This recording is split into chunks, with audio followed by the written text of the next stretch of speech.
तपस्या करेगी, जब उसे मेरी शक्ति प्रदान हो जाएगी तब जा कर के आप उसे अंगीकार कीजिए। इस प्रकार से चल करके जो है ये स्थान जो है यहाँ पर एक वो है जहाँ पर माँ का स्वरूप नहीं है, यहाँ केवल माँ की एक निशानी है। स्वरूप ये हाँ, ये स्वरूप तो अब सब जगह हैं, सिंह सवारी वाली वो जो है ये तो सती पार्वती माता का स्वरूप मान के चलो आप है। अब सती पार्वती असल में ये क्या हुआ कि ब्रह्मा विष्णु महेश, महाकाली, महालक्ष्मी, महासरस्वती और गणेश, ये सातों के सातों जो है माँ पराशक्ति ने अपने शरीर से उत्पन्न किए हैं। महाकाली तो डायरेक्ट वैसे की है और उनकी रचना जो है और तरह से की है ब्रह्मा विष्णु महेश की।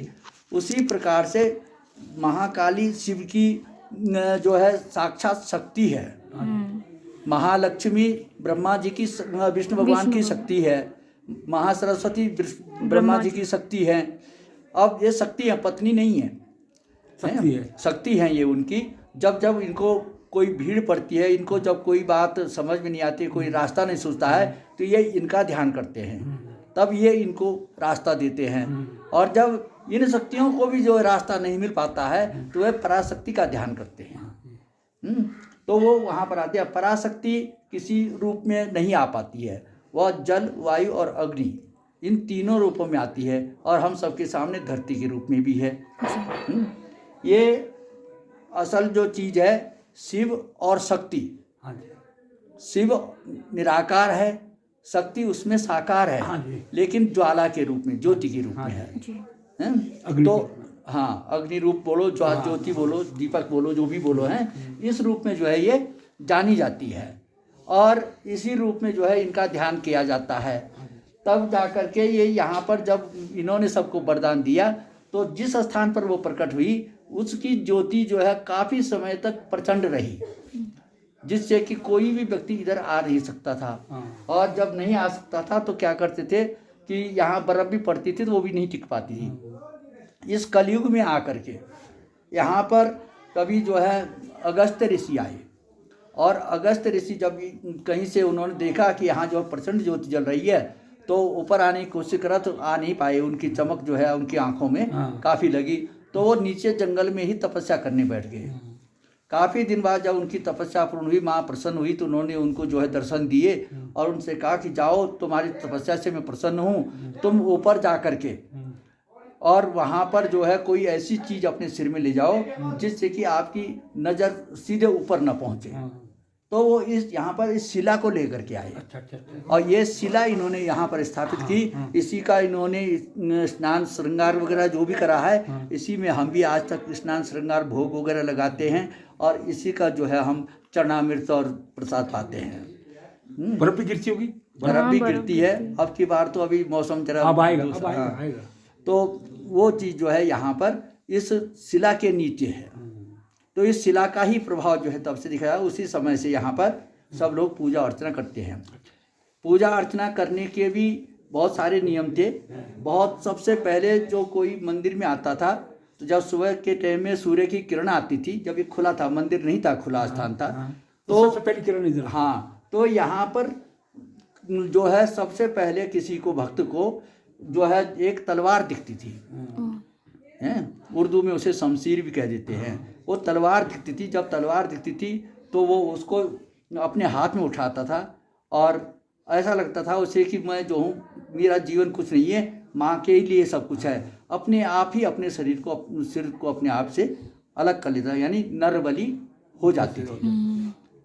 उसके बाद में चल करके इसी द्वापर कलयुग में आकर के फिर शंकराचार्य जी आए। एक बार शंकराचार्य जी आए तो माँ भगवती ने उनकी परीक्षा लेनी चाहिए, क्योंकि शंकराचार्य जी केवल शंकर के उपासक थे, तो देवी को नहीं मानते थे।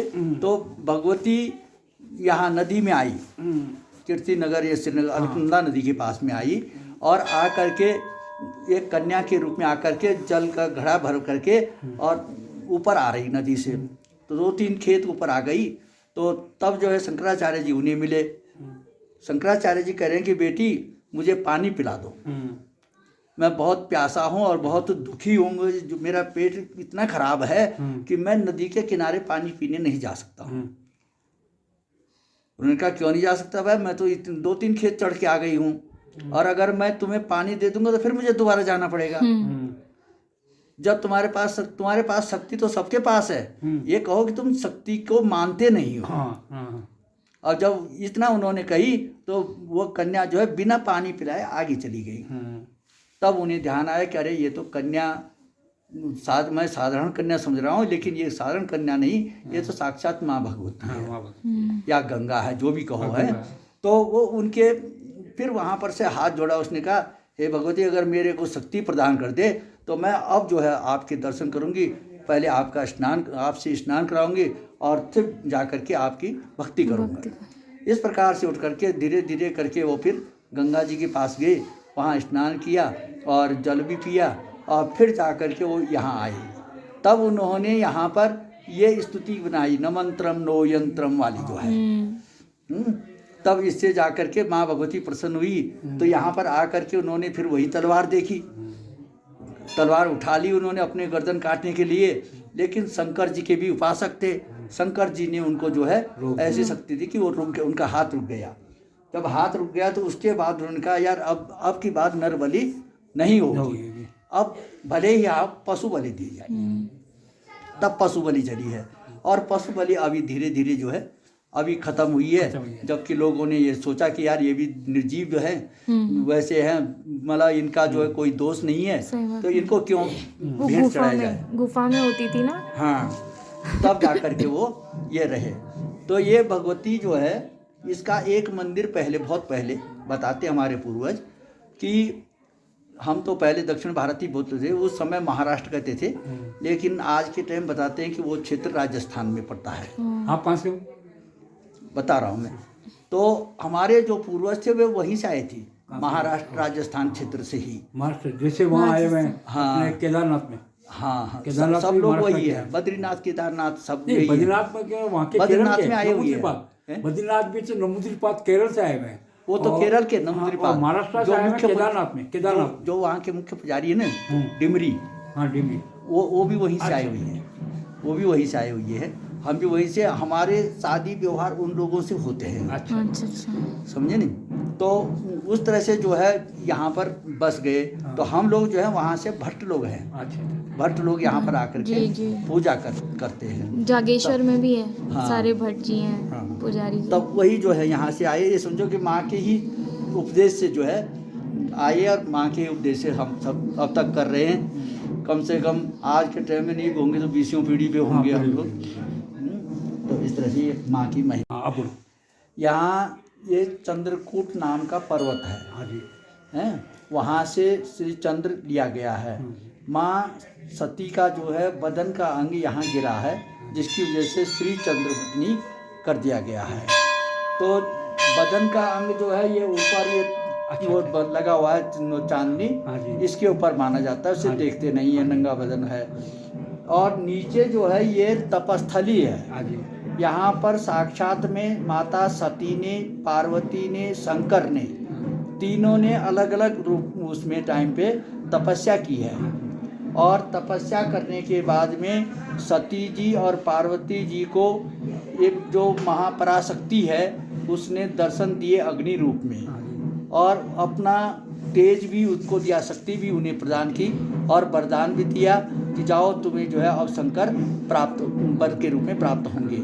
उसी प्रकार से शंकर जी भी जो है जब यहाँ पे माँ सती के बदन को, शरीर को लेके आए तो सारे अंग तो कट चुके थे, केवल ये बदन का अंग रह गया था।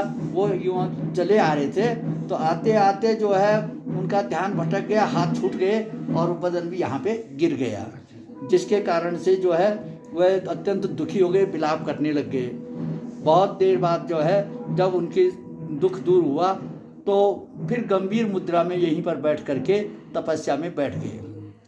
तब तक वो तपस्या में बैठे रहे जब तक माँ सती ने हिमांचल के घर पर पार्वती के रूप में जन्म नहीं ले लिया। फिर वही आदि शक्ति जो है प्रकट हुई अग्नि रूप में, और उन्होंने शंकर को प्रसन्न किया, उनको वरदान दिया कि जाओ तुम्हारी सती हिमांचल के यहाँ पर पार्वती के रूप में जन्म ले चुकी है और अब